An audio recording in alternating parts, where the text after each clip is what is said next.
Tienes que hablar fuerte, a ver. Sí, Don Luis, ¿cómo llega la crisis a Vinna? bueno, en primer lugar, buenos días y un saludo a todo el mundo. La crisis a Vinna ha llegado como el resto de los municipios. Se ha notado tanto en los vecinos, sobre todo los que proceden del sector de la construcción, y al propio ayuntamiento, pues también la crisis se ha hecho notar. Los presupuestos ahora van a ser mucho más contenidos, mucho más moderados que presupuestos anteriores. ¿Cómo se afronta la crisis con los distintos planes del gobierno?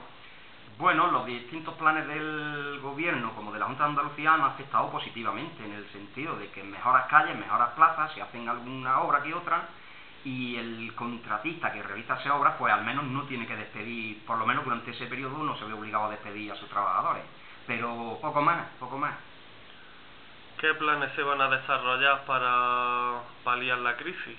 Bueno, ahora según el señor Zapatero va a destinar 5.000 millones a los ayuntamientos. Nos tocará la parte correspondiente y esperamos emplearlo en algún proyecto que sea interesante. Bueno, interesante, ya lo tenemos claro, vamos a soterrar contenedores. Pero la misma cuestión, el contratista que haga la obra pues no tendrá que echar a sus trabajadores durante el periodo de a lo mejor un mesecillo. Y cuando se acaben esos fondos, pues estamos en las mismas. Pues nada más, Luis, muchísimas gracias. Pues no hay de qué, un saludo.